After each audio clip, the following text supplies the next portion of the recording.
Hi guys, welcome back to my channel. This is Gordon here. This is my wltoys 110 match.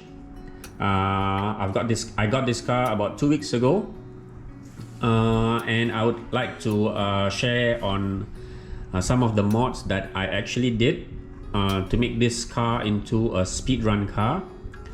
As you can see, there's a lot of modification actually has been done to this car. I will start from the wing itself. So if you can see, this is actually a custom carbon fiber wing that I actually made myself.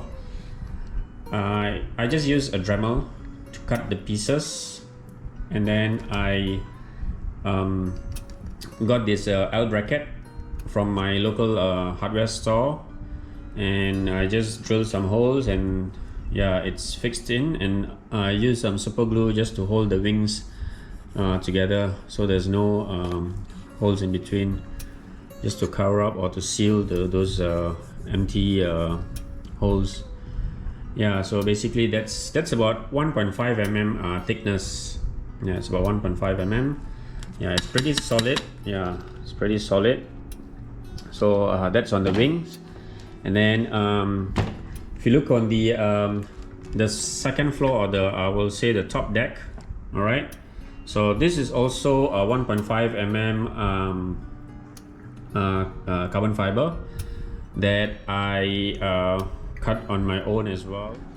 So guys, these are the parts that or the acrylic that I actually made as a prototype before I actually cut it into carbon fiber. See, this is the front part. Yeah, so I use this to make sure that I get the screw holes right, you know, and also where the body post goes in. So I wanted to make sure that, you know, everything is fit and snug. This is the rear part. Okay, so yeah, I did some mistakes here. You can see the holes here, and even the back part, you know. So at least it was good that I could, you know, make sure that I didn't cut the CF wrongly. So this was something that I did. This is very cheap. Yeah, my place, I think it cost me about $3-4 bucks. Yeah, so I'm from Malaysia, by the way, so it's about 3 ringgit, 4 ringgit. Yeah, so it was cheap. Yeah, so and then after I've measured it, then I cut it into carbon fiber. Yeah, and then it looks okay though. Yeah, so what else I did? All right, spool. Yeah, spool I did on my own as well. I used a 5 mm shaft for the spool. Again, a few measurements. If I'm not mistaken, I think the shaft was about 70 mm.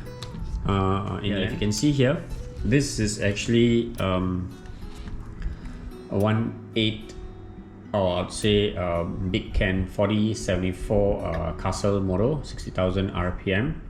So I know some of you are using 36 mm, but you can use 40, I think maximum, or maybe if you want to go higher. But then again, if you're gonna raise it, okay, if you can notice over here, I put 2 or 4 bearings, 2 on each side.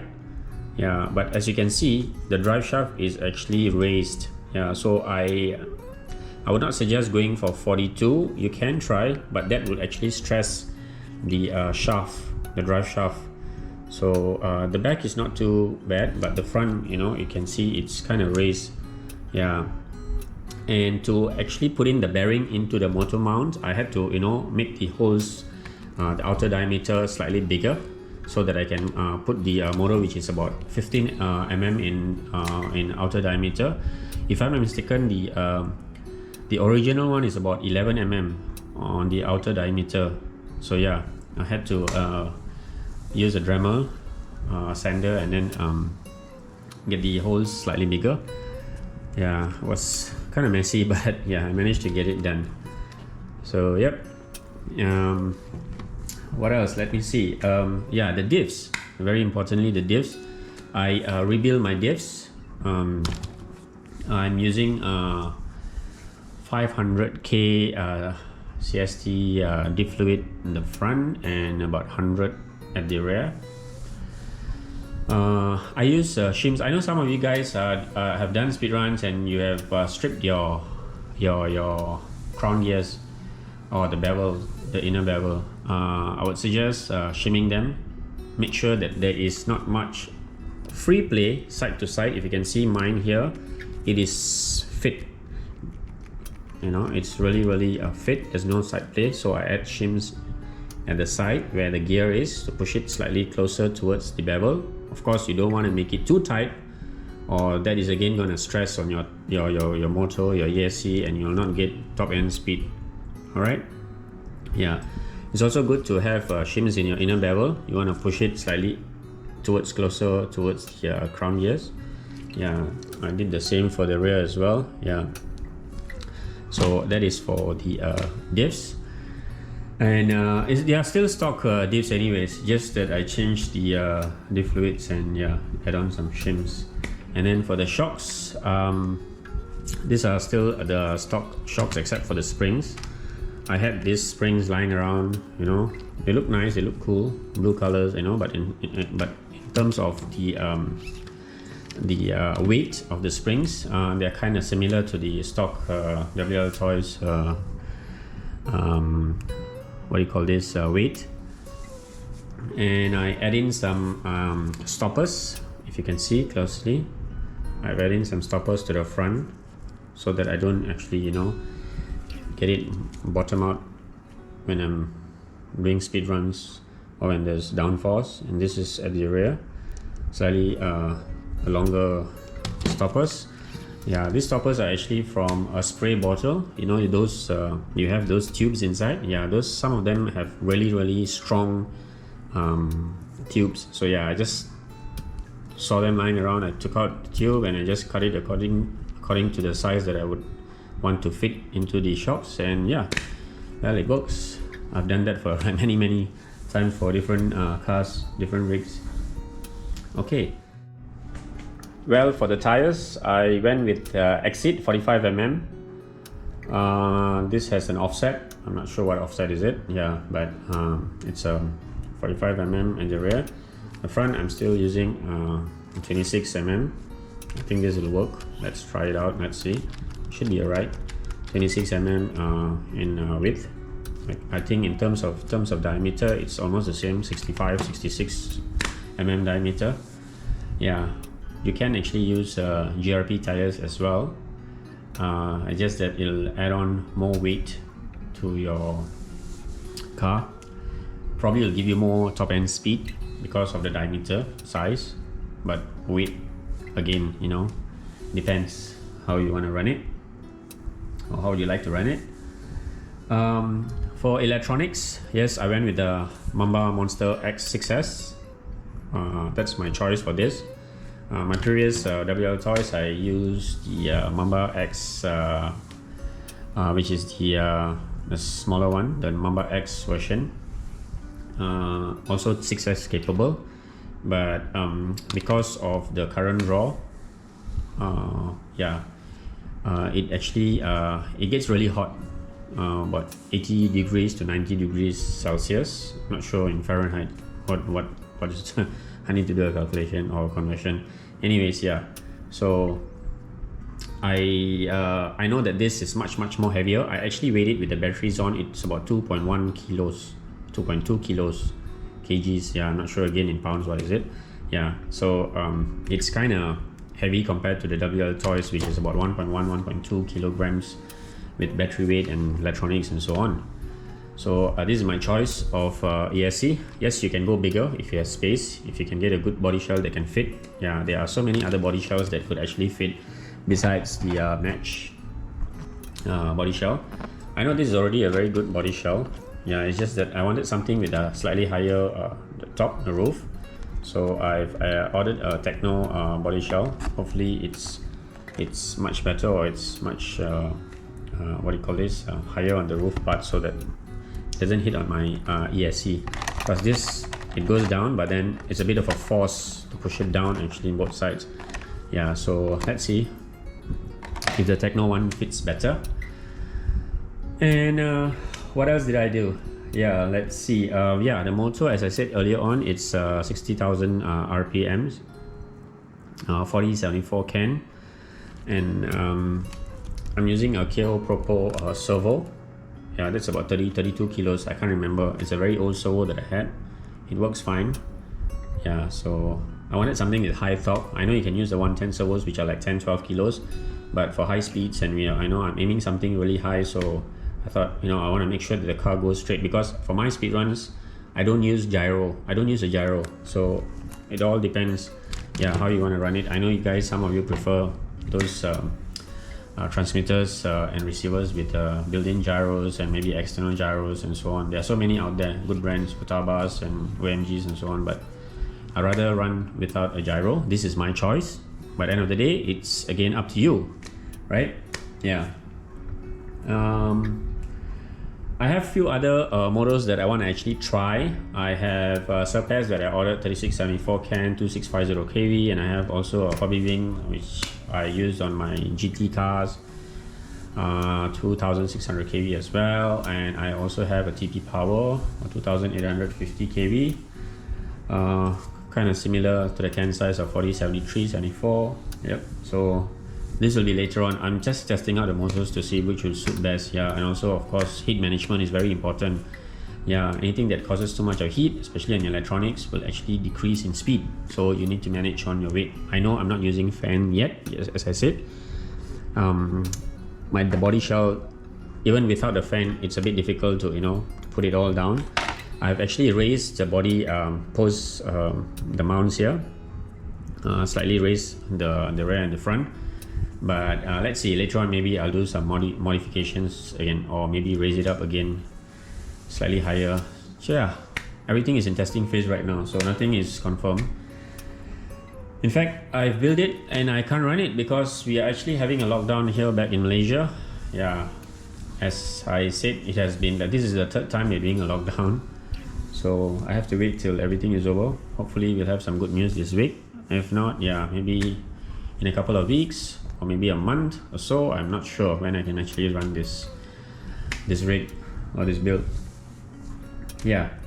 So what else did I do? Oh yes, okay, I did a custom skid plate as well. Yeah, maybe some of you guys will be puzzled, some of you guys will be thinking what's the purpose of it and so on. Yeah. Okay, before that, this is something that I got from a friend's local hobby store, and this is actually a T-Works. It's really thin. It's less than 1 mm, I think, 0.8 mm. So yeah, I thought this could work. It was actually slightly longer, so what I did, I Dremel it out, I cut it out, I made extra holes to fit the front. As you can see, I made some extra holes. It fit, but when I used the droop screw, I actually drilled some holes, and put in some droop screws to the front. I did for the rear, but I think it's not really important because you want your rear to always be elevated compared to the front, which is much lower, right? So that your car doesn't actually pick up the front. So I tried using this, but every time I tighten or I try to raise the wheels, this thing bends. It just go like that. It's like that. Yep. So I said no point, and I went ahead and got a 2 mm. No, sorry, this is 1.5 mm skid plate. Yeah. So I use this to measure exactly, and then I cut it out again with the Dremel, and yeah, it fits perfectly. So now it holds the screw. You can see, yeah, you can see that there's a grub screw on both ends here. Yeah, so that's my choice again. Yeah, and if you're wondering, yeah, the front shocks, if you can see, I actually lowered it all the way down. Yeah, so that I'll get more downforce in the front, and for the rear, I actually use the last end of the screw holes or mounts. Yeah, because I want it to be more rigid. Yeah, I don't want it to actually bottom out too much. Yeah, but then again, even with 5,000 weight shock, actually it's not even a shock hole, it's diff fluids, but yeah, who cares, as long as you want it to perform as how you want it to, right? So I use 5K diff fluids at the rear and 3,000 in the front. So you can see it's okay, it's pretty good. Yeah, there's a bit of flex still. As you can see, I can still raise the wheels, so in case of any stones or bumps, it still soaks up. You don't want it to be too stiff or your car will be bouncing all over the place, right? Yeah, so the shocks do work, as you can see. It's just that it's slightly harder, but it still works, it's still good. Yeah, so this is very important in speed runs as well. You want that little bit of, you know, flex and play as well. Yeah, and battery choice. Yeah, but before that, yep, I've also got a cap pack. This is done by my friend. This is 8S capable. Of course, you can even use something which is smaller than this, but this was just lying around, not used, so I thought I could actually fit this in here. So I'll just make a little box here, protect the caps, the cap packs from hitting the pinion gears. So I will just, you know, put it over here, make a small little box with the protector over the side, and then place them here. Just nice, it fits perfectly. Just have to remove the switch, and yeah, so it fits nice and snug.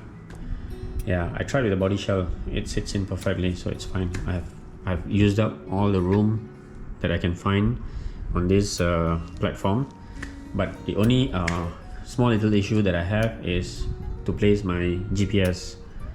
So yeah, I was trying to figure out how am I going to do it, either to put at the back like I see some of you guys doing it, because I had some space actually, but I'm using a QS8 bullet connectors, and these are huge.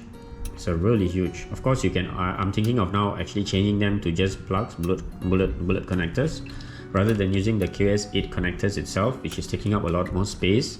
So probably I'm going to change that, and then I can use my GPS, I can put the GPS on top on the second deck. So probably I'm going to change that, and then I can use my GPS, I can put the GPS on top on the second deck. Yeah, I think that'll be much more better than just, you know, putting them somewhere, you know, external. I don't want to damage the GPS, right? Yep. So and then I have these batteries. This is a 4S. Yeah, well, this is actually built for 3S and 4S. Of course I can go 6S if I want to, because all the motors and the ESC and everything is capable enough, but I'm trying to push this for 4S for now. But I also do have a 3S battery which I'll try out before I hit with the 4S, but my choice is of course the 4S. Yep. So I've got a friend of mine, a local hobby store guy as well, so he has actually passed me some batteries to test out. This is a testing phase, so you can see there's no brands here actually. So I'm gonna try these batteries out. These are 5200 150C bursts, and what I did was I put in some Velcro. Let me just take this out. Yeah, so I put in some Velcro here, and of course at the bottom, and all I have to do, let me put this to the side, all I have to do is of course just fit them in here, and it fits perfectly. You can see, right? And you can see the car is raised at the rear and it dips in the front. So guys, yeah, that's about it for the short video.